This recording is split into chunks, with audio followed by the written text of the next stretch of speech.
من انسان خوشبختم زیرا مهربانی اطرافیان را احساس میکنم.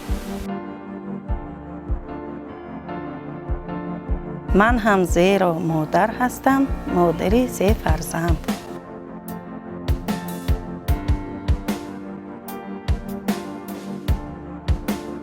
جای کار خوب و درآمد دارم.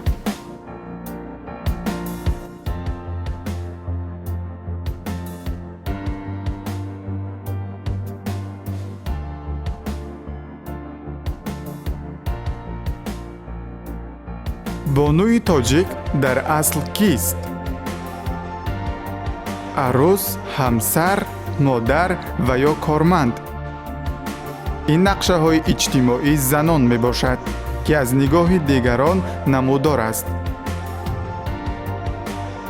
گویان زن زندگی می کند تا که کیم کدام نقشه را اجرا کند، اما صفت های زن از نقشه های اجتماعی در محیط که قبلا بود و حالا نیز وجود دارد وابسته نیست.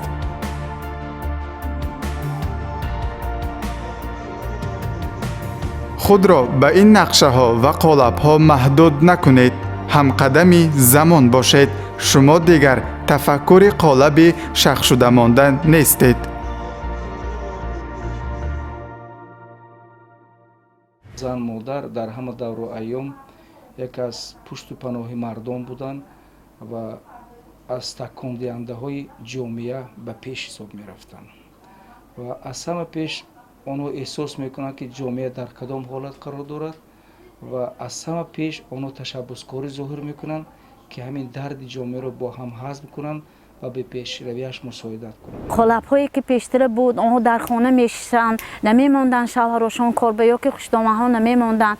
امروز آنها قالب ها را شکسته به کوچه ها برآمده، به بازارها برآمده، در کارهای جمعیتی خودشان را نشان داده ایستادند و فعالانگی هاشان را زیاد کرده ایستادند. مقام زن واقعا هم مرحله به مرحله، دوره به دوره در جامعه خیلی مستحکم شد، استوار شد و با استفاده از آن زنان و دختران ما بیشتر در اداره کنی دولت اشتراک میکنند و یک از سمت‌های آن که تکان بخش اقتصادیات مملکت است، این البته اقتصادیات می باشد و خوشبختانه در این جاده نیز زنان و دختران ما نسبت به سالهای اولی صاحب استقلالی امروز خیلی فعال هستند. ما زنهای موفق خود را نه فقط در ساحه معارف یا تندرستی مشاهده میکنیم که واقعا آنها اکثریت را تشکیل میدن. امروز زنان و دختران ما موفقانه، فعالانه در اداره کنی اقتصادیات، در اداره کنی ساختارهای دیگری مهم حقوقی اشتراک میکنند. آنها فعالانه کار کرده ایستادند. آنها زمین های بسیار دارند، در آنجا از آن زمین ها فایده برده، فرزندهای خود را به پیش برده، آنها را خوانده، آنها را معلومات دار کرده ایستادند. امروز زنهای ما از جمله در مرکز ولایت شهر خوجند، در شهر گلستان، در شهر استراوشن، اسفره و دیگر شهرهای امروز فعالانه بیشتر قدم اعتماد بخش میگذارند. آنها صاحب کارخانه موفق هستند. آنها به استحصالات دست میزنند که امروز استحصالات آنها اهمیت صادرات کننده دارد. یعنی از آن گواهی میدهد که امروز اون نقشه اون مرا مقصده که حکومت و دولتی تویسان نسبتی بلند برداشتن مقام زن بود ما نویل میشیم.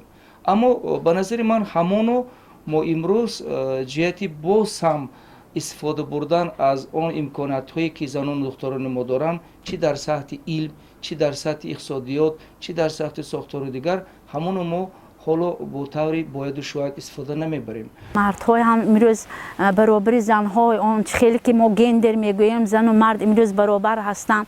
آها برابر با همسری خودشان برآمده کار کرده ایستادند.